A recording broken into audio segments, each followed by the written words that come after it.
نے کہا تھا ہو سکے تو لائیے دونوں جہاں میزان میں، میں نے ایک سجدہ زمین کربلا سے لے لیا۔ اللہ اکبر۔ بتاؤ مسلمانوں، تو پتہ چلا یہ نظریات کی جنگ ہے، یہ نظریات کی جنگ ہے۔ اب سے پوچھوں، جنگ میں جب انسان جاتا ہے، جنگ میں جب انسان جاتا ہے فوج لے کر جاتا ہے، بہن لے کر نہیں جاتا۔ جنگ میں انسان جاتا ہے فوج لے کر جاتا ہے، بیویاں لے کر نہیں جاتا۔ جنگ میں انسان جاتا ہے، اللہ اکبر، فوج لے کر جاتا ہے، سوتیلے بھائی لے کر نہیں جاتا۔ جنگ میں انسان جاتا ہے 6 مہینے کا بچہ لے کر نہیں جاتا۔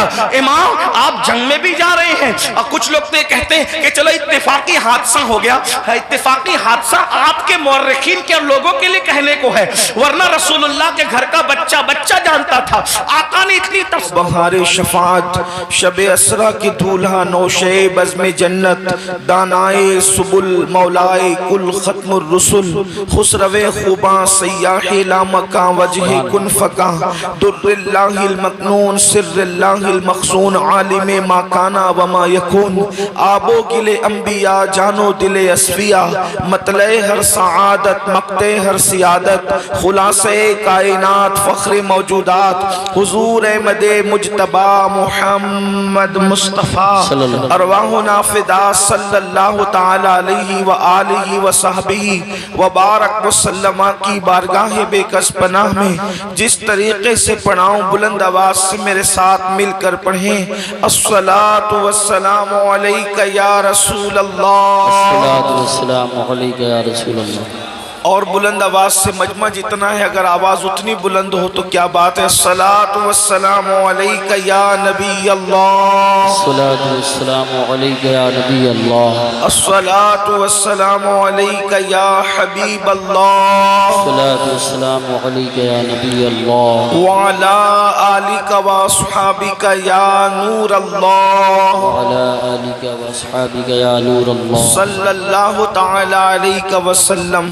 صلی اللہ تعالی علیہ وسلم۔ ذرے جھڑ کر تیری پیزاروں کے، ذرے جھڑ کر تیری پیزاروں کے، تاج سر بنتے ہیں سیاروں کے، اور ہم سے چوروں پہ جو فرمائیں کرم، خلعت زر بنے پشتاروں کے، اور تن من دھن تیرے قدم پر وارے، کیا نصیبیں ہیں تیرے یاروں کے، اور صدق و عدل و کرم و ہمت میں، صدق و عدل و کرم و ہمت میں 400 شہرے ہیں ان چاروں کے، اور بحر تسلیم علی میدان میں، بحر تسلیم علی میدان میں سر جھکے رہتے ہیں تلواروں کے، تو کیسے آقاؤں کا بندہ ہوں رضا، بول بالے میری سرکاروں کے۔ آج کی یہ محفل حضور امان ملت کے زیر سرپرستی اصلاح عقائد و اعمال کے حوالے سے انعقاد پذیر ہے، اور آپ نے مجھ سے پیشتر بڑے بڑے علماء، خطبہ اور دانشوروں کو سماعت کر لیا ہے۔ تھوڑی دیر کے لیے مجھے بھی حکم ہے، اللہ پاک کی بارگاہ میں دعا ہے کہ آیہ کریمہ کے جس حصے کی تلاوت کرنے کا شرف حاصل کیا گیا ہے، اللہ پاک اس کے متعلق مجھے حق کہنے اور آپ سب کو حق سن کر اس پر عمل کرنے اور اسے عام کرنے کی توفیق عطا فرمائے۔ ماہ محرم الحرام کا آغاز ہو چکا ہے، اور پوری دنیا کے اندر ذکر امام عالی مقام کی محفلیں یقیناً آج پہلی شب ہی سے اس کا آغاز ہو چکا ہوگا۔ میرے آقا صلی اللہ علیہ وآلہ وسلم کے دیوانوں، کربلا ایک عظیم پیغام ہے انقلاب کا۔ دنیا کے کسی بھی انقلاب کو کربلا کے بعد اگر انقلاب کا جذبہ اور شوق ملا ہے تو وہ میدان کربلا سے ملا ہے۔ محنتیں بدر، احد، خندق اور خیبر میں کی گئی، ان محنتوں کی تحفظ کی جو جنگ ہے اسے جنگ کربلا کہتے ہیں۔ صحابہ کرام کی محنتوں کو تحفظ فراہم کرنے کے لیے امام عالی مقام امام حسین علی جدہ علیہ السلام نے اپنا گھرانہ لٹایا۔ داستان کربلا ہم ہر سال سنتے ہیں، بار بار سنتے ہیں، لیکن آپ سے میں پوچھنا چاہتا ہوں، ہم نے اتنی مرتبہ کربلا کو سنا، بلکہ کربلا شریف کی محفل منعقد کی اور انشاءاللہ یہ قیامت تک منعقد ہوتی رہے گی، لیکن آپ سے پوچھنا چاہتا ہوں کہ ہم نے کربلا کو سننے کے بعد اپنے اندر انقلاب کیا پیدا کیا، اپنے اندر تبدیلی کیا پیدا کی۔ آئیے آج کربلا کے حوالے سے ایک بات آپ کی خدمت میں رکھی جائے، امید کرتا ہوں کہ بہت توجہ سے آپ سماعت کریں گے۔ کربلا کی جو جنگ تھی ایک نظریاتی جنگ تھی، یعنی دو نظریے آپس میں ایک دوسرے سے ٹکرائے، اور پھر آج 14ویں صدی کے بعد یعنی تقریباً جو ہے وہ 15ویں صدی کے اندر ہم لوگ کس کے ساتھ کھڑے ہیں؟ یاد رکھیں یزیدی کسی کو کہنا ہمارے معاشرے میں بہت بڑی گالی سمجھی جاتی ہے، اور وہ گالی ہونا بھی چاہیے۔ یاد رکھیں یزیدی بھی اگر اس کو یزیدی کہہ دیا جائے تو وہ چڑ جاتا ہے، یعنی کہ یزیدی بھی جو قلبی طور پر یزیدی ہے وہ اپنے آپ کو یزیدی کہلانا گوارا نہیں کرتا۔ مگر آج کی اس محفل کے اندر جس میں ہزاروں کی تعداد میں یہ سروں کا سمندر ہے اور اس میں اکثریت نوجوانوں کی ہے، تھوڑی دیر کے لیے ہم اپنا احتساب کریں۔ یہ نظریاتی جنگ ہے۔ نظریاتی جنگ کسے کہتے ہیں؟ اللہ اکبر، یعنی دو شخصیتیں نہیں بلکہ دو نظریے آپس میں ٹکرائے اور نظریے کے لیے جنگ کی گئی، تو اس میں ہم کس کے ساتھ کھڑے ہیں؟ ایک ذات ہے سیدنا امام حسین کی۔ یہ بات بھی آپ سے کہہ دوں، حسین صرف چند فٹ کے کسی شخصیت کا نام نہیں ہے، حسین مکمل نظریے کا نام ہے، حسین جو ہے ایک مکمل فکر کا نام ہے، حسین پاک ایک مکمل انجمن کا نام ہے، حسین پاک جو ہے وہ مکمل ایک مسلک کا نام ہے، حسین پاک اللہ اکبر جوہد مسلسل کی دعوت پہم کا نام ہے، حسین پاک اللہ اکبر غیرتوں کی آبرو کے تحفظ کا نام ہے، حسین پاک اسلاف کی محنتوں کے تحفظ کا نام ہے۔ تو ہم لوگ کس کے ساتھ کھڑے ہیں؟ امام حسین کے ساتھ کھڑے ہیں، یا پھر یزید بھی چند فٹ کے کسی ایک انسان کا نام صرف نہیں ہے بلکہ یزید بھی ایک نظریے کا نام ہے؟ ہم کس کے ساتھ کھڑے ہیں؟ اللہ اکبر، جو لوگ یزیدی نظریے کے ساتھ کھڑے ہیں لاکھ اپنے آپ کو حسینی کہہ لیں، وہ حسینی ہو نہیں سکتے۔ اب یہ نظریات کیا ہے؟ تھوڑی دیر میں تاریخ کے حوالے سے آپ کی خدمت میں پہلے یزید کا نظریہ پڑھتا ہوں اور اس کے بعد امام علی مقام کا نظریہ پڑھتا ہوں۔ میں نہیں کہوں گا کسی کو، آپ نہیں کہیں گے کسی کو کہ حسینی کون ہے، یزیدی کون ہے۔ اس محفل میں پہلی محرم کس مقدس شب کے اندر اپنے آپ میں ڈوب کر سوچنا، کس کے ساتھ کھڑے ہو؟ یزید کے ساتھ کھڑے ہو یا شہزادہ رسول کے ساتھ کھڑے ہو؟ میرے آقا صلی اللہ علیہ وآلہ وسلم کے دیوانوں، آخر یزید سے امام علی مقام کو اختلاف کیوں ہے؟ امام اس سے اختلاف کیوں کرتے ہیں؟ اس کی وجہ یہ ہے کہ یزید جو ہے وہ دین یعنی جس میں صرف نماز ہو، اور وہ بھی نماز صرف نام کو نماز ہو، روزے صرف نام کو ہو، حج صرف نام کا ہو، زکوٰۃ صرف نام کی ہو، صدقات و خیرات صرف نام کے ہو، یعنی چند ٹوپیاں داڑیاں بظاہر یہ ایک دیکھنے کی چیز ہو۔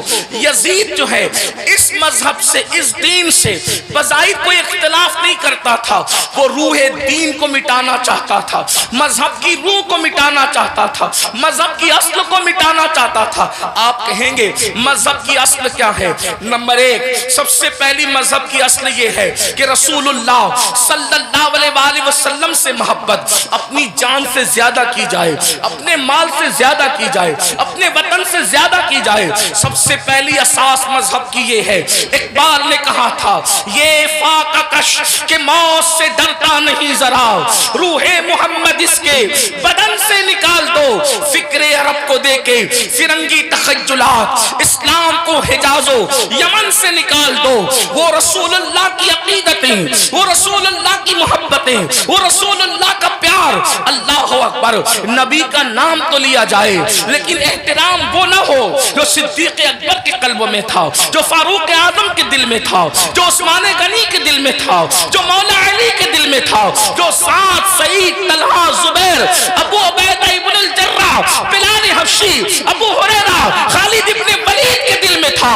اللہ اکبر، اکبر، یعنی کہ حضور علیہ السلام کی شخصیت ایک عام انسان کی طرح رہ جائے۔ میں جتنے حوالے آپ کے سامنے جتنی باتیں کر رہا ہوں انشاءاللہ اس کے حوالے یقیناً میں آپ کو دینے کے حوالے سے تیار ہوں، لیکن آپ تھوڑا سا اس کو پہلے سماعت کر لیں۔ اللہ اکبر۔ اس کے بعد یزید کا انداز یہ تھا، اللہ اللہ، مسلمان اور کافر کے درمیان فرق کرنے والی چیز نماز ہے۔ صحابہ یہی کہتے رہے کہ ہم رسول اللہ کے ظاہری دور میں مسلمان اور کافر کے درمیان جو فرق کرتے تھے وہ نماز کی وجہ سے کرتے تھے، اور وہاں یزید کا حال یہ تھا، اللہ اکبر۔ بعد میں آپ مروانی دور میں دیکھیں یزید کی فکر، اللہ اکبر، جمعہ کی نماز کا حال یہ تھا کہ جمعہ کا خطبہ اتنا طویل کرنے والے نے طویل کیا کہ عصر کا وقت بھی جانے لگا، تو اللہ اکبر، اللہ اکبر۔ پھر کیا ہوا؟ حضرت سیدنا عبداللہ ابن عمر جیسی ہستیوں نے ٹوکا تو اللہ اکبر، کہنے والے نے کہا کہ میں یہ چاہتا ہوں کہ آپ کے گردن کا بوجھ جو آپ کے جسم پر ہے اس کو ختم کر دیا جائے۔ میرے آقا علیہ الصلوۃ والتسلیم کے پیارے دیوانوں، اسی طریقے سے آپ دیکھیں، یعنی کہ دین بدلنا، دین کا نام لے کر دین بدلنا، وہ دین جس میں نماز نہ ہو یعنی روح نماز، وہ دین جس کے اندر اللہ اکبر نشے کی مکمل طور پر کوئی رکاوٹ نہ ہو بلکہ نشہ کیا جاتا ہو۔ بلکہ یزید کے بارے میں حافظ ابن کثیر یہاں تک لکھتے ہیں کہ یزید اس نشیڑی کا اور نشہ کرنے والے کا نام ہے کہ جس نے سفر حج میں بھی شراب پینا بند نہیں کیا۔ وہ اس نے سفر حج میں بھی، سنبل والوں اور گرد و نواح سے آنے والوں، آپ سے پوچھنا چاہتا ہوں، ہمارے ہندوستان کا کتنا بھی بگڑا ہوا آدمی اگر حج کے لیے جائے تو کم سے کم وہ سفر حج میں شراب نہیں پیتا، اللہ اکبر۔ لیکن وہ کس قدر بدبخت تھا، کس قدر بدترین اور پلید تھا، ابن کثیر کے قول کے مطابق کہ اس نے سفر حج میں بھی شراب پی، اور بعض مورخین نے تو یہاں تک اس کے بارے میں کہا ہے کہ اس نے اشعار کہے۔ اگر مورخین نے انصاف سے کام لیا ہے تو میں اہل علم کی توجہ چاہتا ہوں، میں صرف ناقل کی حیثیت سے اس کو بیان کر دوں۔ اللہ اکبر۔ اس نے کہا کہ اگر دین محمدی میں شراب حرام ہے تو پھر عیسائی بن کر کے شراب پی لینا چاہیے، یہ اس کا نظریہ تھا۔ وہ بندر نچاتا تھا، آپ کو پتا ہے، وہ بانسری بجاتا تھا، آپ کو پتا ہے، اللہ اکبر۔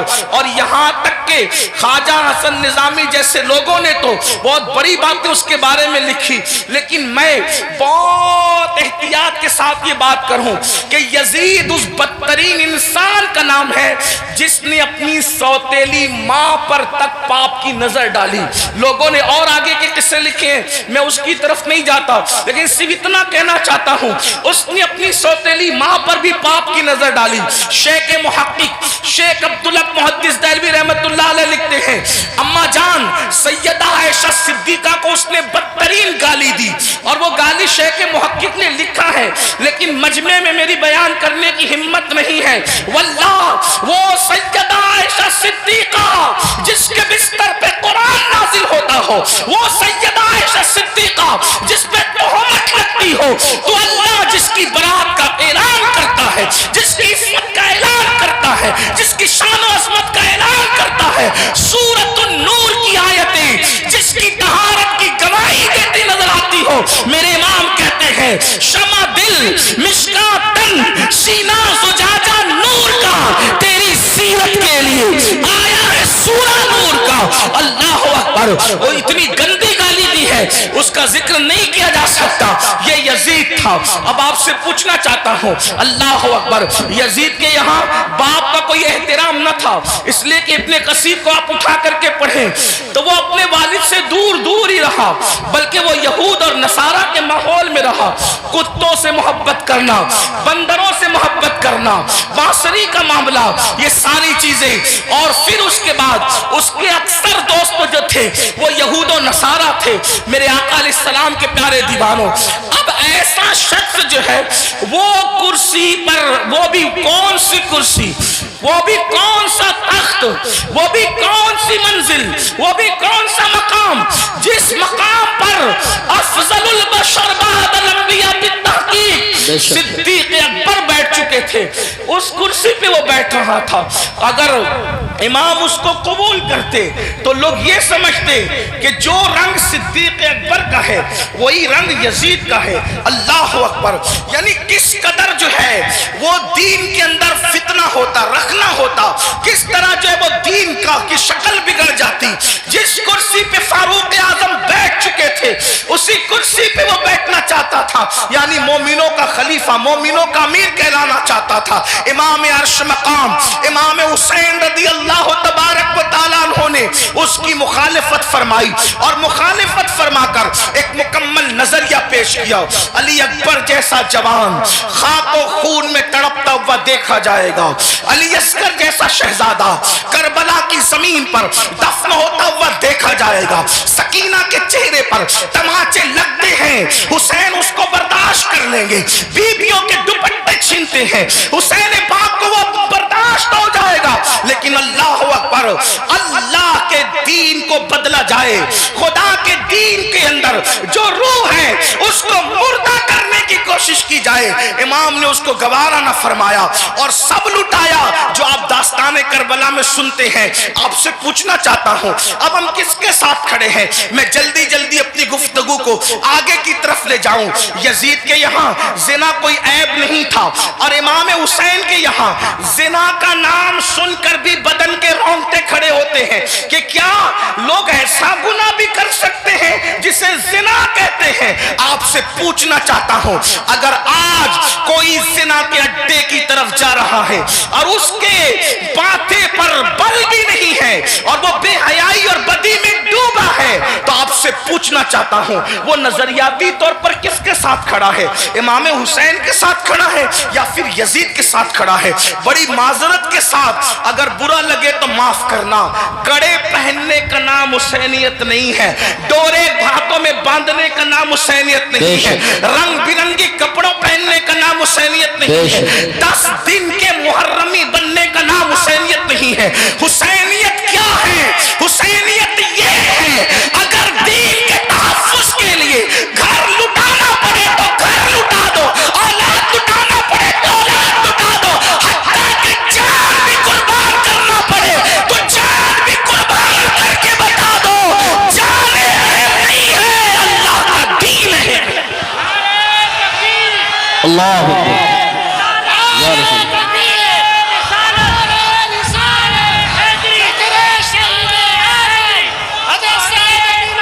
بڑی معذرت کے ساتھ کچھ لوگوں نے حسینیت کو بہت سستا کر دیا۔ اگر ڈورے کڑے اور کلر کے کپڑوں کا نام حسینیت ہوتا یا چند محفلوں کا نام حسینیت ہوتا پھر تو پوری دنیا حسینیت کی طرف آ جاتی۔ حسینیت اتنی آسان تو نہیں ہے نا۔ اس دور میں بھی 22,000 کا لشکر الگ کھڑا ہے اور 72 نفوس الگ کھڑے ہیں، اس سے پتا چلا حسینیت آسان نہیں ہے۔ اب اپنے آپ میں ڈوب کر سوچو قیامت کے دن اللہ اکبر کس کے ساتھ اٹھو گے؟ میری قوم کے وہ جوانوں جو اپنی راتوں کو گندی فلموں کے ساتھ جو ہے وہ اللہ اکبر جہنم کے عذاب کو قبول کرتے ہوئے خدا کے چیلنج سے نہ ڈرتے ہوئے نرم نرم گدوں پہ لیٹ کر اگر زنا کے مناظر دیکھ رہے ہو تو میں یہاں علماء موجود ہے ایک بات عرض کروں کہ یزید بھی تو کہیں پھر ایسا کام کرنے والوں سے اس معاملے میں 2 قدم پیچھے نظر آ رہا ہے، اور میری قوم کے وہ جوان جو اپنے آپ کو حسینی کہہ رہے ہیں وہ اس معاملے کے اندر اس معاملے میں کہہ رہا ہے کیا وہ یزید سے 2 قدم آگے نظر نہیں آتے؟ اللہ بتاؤ تو صحیح، شہزادہ رسول سے محبت کا دعویٰ، اور کوئی مسلمان یہ تصور کر سکتا ہے کہ وہ زنا کے اڈے پہ جائے؟ وہ زنا جس کے بارے میں اللہ کے رسول صلی اللہ علیہ وآلہ وسلم غیب داں نبی نے فرمایا کہ قیامت کے دن زانیوں کو آگ کے کپڑے پہنائے جائیں گے، آگ کا کرتا پہنایا جائے گا، اور ان کی شرمگاہوں پر جہنم کی آگ بھڑکائی جائے گی۔ پھر اس کے بعد دوسری چیز شراب کو لینے، نشہ کو لینے۔ اللہ اکبر، 16 17 سال کے لڑکے آج ہمارے نشہ کی طرف جا رہے ہیں، اور اللہ اکبر نشہ کی طرف جو چیز لے جا رہی ہے مجھے ایسا محسوس ہو رہا ہے کہ